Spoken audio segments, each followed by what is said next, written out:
High, আমি বিশ্বজিৎ। আপনারা দেখছেন বিশ্বজিৎ মাই কিচেন। আজকে আমি বানাচ্ছি একটা মিষ্টি বালুশাহি। তো চলো দেখে নিই আজকে এই বালুশাহির রেসিপিটা।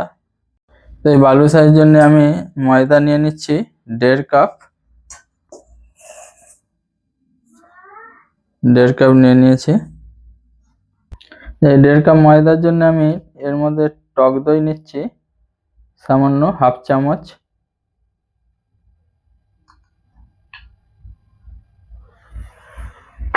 তো এই বালুশাহি ময়দার ডোটা কিভাবে লাগাচ্ছি একটু দেখে নিচ্ছি। টক দই 1/2 চামচ নিয়েছি, এর মধ্যে সামান্য জল দিচ্ছি, দিয়ে এর মধ্যে দিয়ে দেবো সোডা। 1.5 কাপ ময়দার জন্য সামান্য পরিমাণ 1 চুটকি সোডা, কুকিং সোডা। আর দিচ্ছি একদম সামান্য 1 চুটকি বেকিং পাউডার। বেকিং পাউডারটা দিলে কি হবে না, একটু ফ্লেভারটা ভালো হবে, ফুলবে ভালো। সোডাটা দেওয়ার জন্য খাস্তাটা হবে ভালো। আর টক দইটা দেওয়া হয়েছে যাতে এটা তাড়াতাড়ি ফার্মেন্ট হয়ে যায় ময়দাটা। তো এই খাস্তা হবে বালুশা একদম। তো এর মধ্যে এরপর দেবো আমি দেশি ঘি, হালকা গরম করে মেল্ট করে এর মধ্যে দিয়ে মিক্স করে নেব। তো আমি দেশি ঘিটা একটু হালকা গরম করে নিয়েছি। হালকা গরম করেই নিতে হবে, কেননা দইটা হালকা ঠান্ডা ছিল, দেওয়ার সাথে সাথে ঠান্ডায় যে জমে যাবে।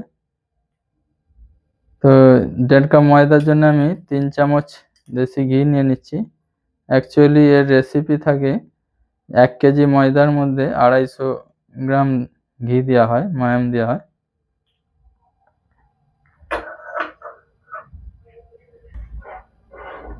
দিয়ে এরপর এটাকে মিক্স করে নেব, হাত দিয়ে এটাকে ভালোভাবে মাখিয়ে নেব।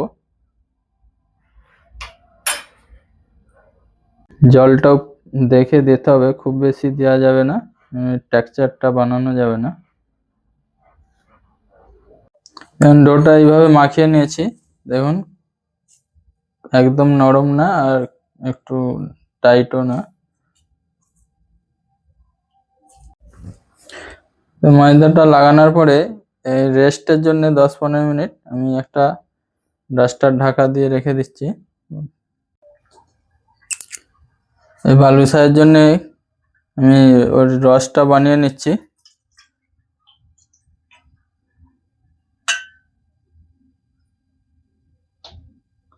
রসটা আমি 2-3 কাপ জল দিয়ে রসটা বানিয়ে নিচ্ছি। 2 কাপ দিয়েছি, দিয়ে চিনি দিয়ে রসটা বানিয়ে নেব। এই 2 কাপ জলের জন্য আমি 3 চামচ চিনি দিয়েছি, 3-4 চামচ দিয়ে দিচ্ছি। রসটা একটু মোটা টাইপের হবে, 4 চামচ দিয়েছি। দেখে নেবো এটা রসটা বানিয়ে।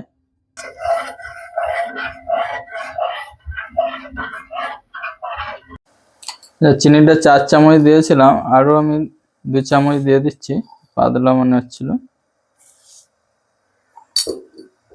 অ্যাকচুয়ালি চিনি 1 কেজি হিসেবে জল দিতে গেলে আমাদের লাগে 1 কেজি চিনিতে 500 থেকে 600 ml জল দিলে চাটনিটা হয়ে যায়।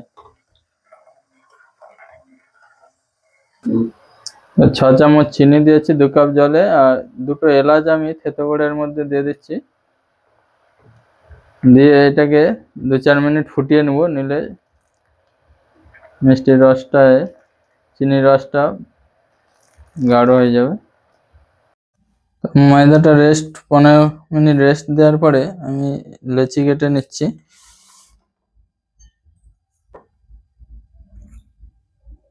জলদি 6 পিস হয়েছে। পরে যেই দিকে কাটা হয়েছে ওই 2 সাইডটা এরকম উপর নিচে রাখতে হবে, দিয়ে এইভাবে আঙুল দিয়ে এইভাবে ঘোরাতে হবে।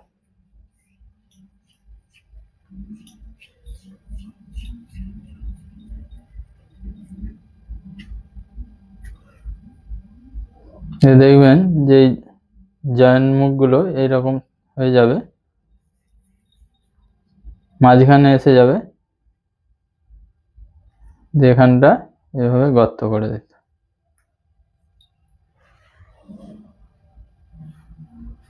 এটা কড়ার মধ্যে আমি তেল বসিয়ে নিয়েছি। আপনারা চাইলে ঘিয়েতেও ভাজতে পারেন, ঘিয়ে ভাজলে ভালো টেস্টটা হয়। আমি তেল বসিয়ে নিয়েছি, তেলটা একদম হালকা আছে, খুব বেশি হিট করব না, একদম হালকা আছে। এটা ছাড়বো, ধীরে ধীরে হিটটা বাড়াবো। দেখুন এরকম হালকা বুজবুজ করছে, এবং হালকা আছে এটা ছেড়েছি। যখন উপরে উঠে আসবে বালুশাহী ময়দাগুলো, তখন যে একটু তেলের হিটটা বাড়াবো।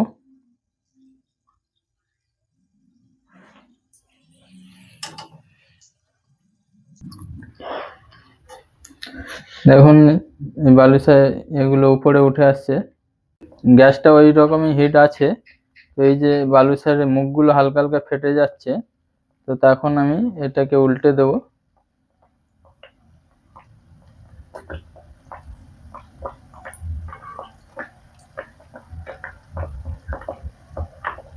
উল্টে দিয়েছি, দিয়ে আবার ওই সাইডে হয়ে গেলে খানিকক্ষণ আবার উল্টে দেব।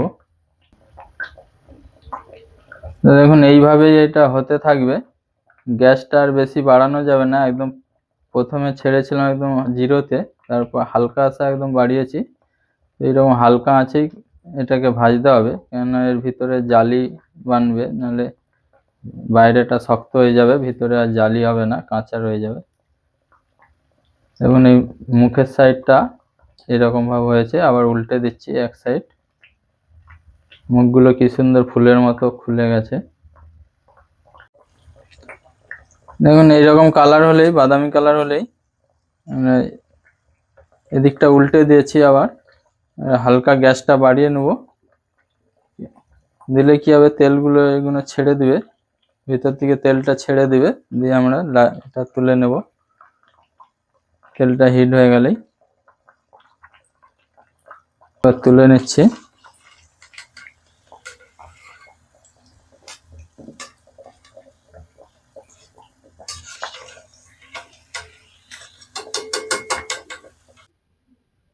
তো বালুশাহীগুলো আমি তুলে নিয়েছি তেল থেকে। তো এটা খানিকক্ষণ রেখে দেবো, তেলটা পুরো ঝরে গেলে তারপরেতে আমি রসটা খাইয়ে দেবো। যে রসটা একটু আমি দেখিয়ে দিচ্ছি, দেখুন একদম খুব চটচটে হবে না, হালকা তারের মতন হবে, এক তারের মতো।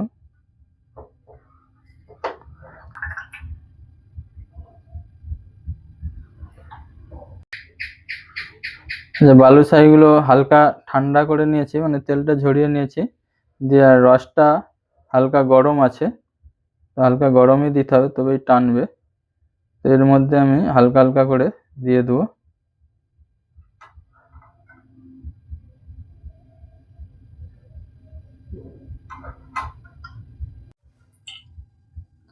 রসটা এরকম হালকা হালকা করে দু থেকে তিনবার দিলেই বালুশাহীগুলো রসটা টেনে নেবে পুরোটা, দিলেই বালুশাহী রেডি।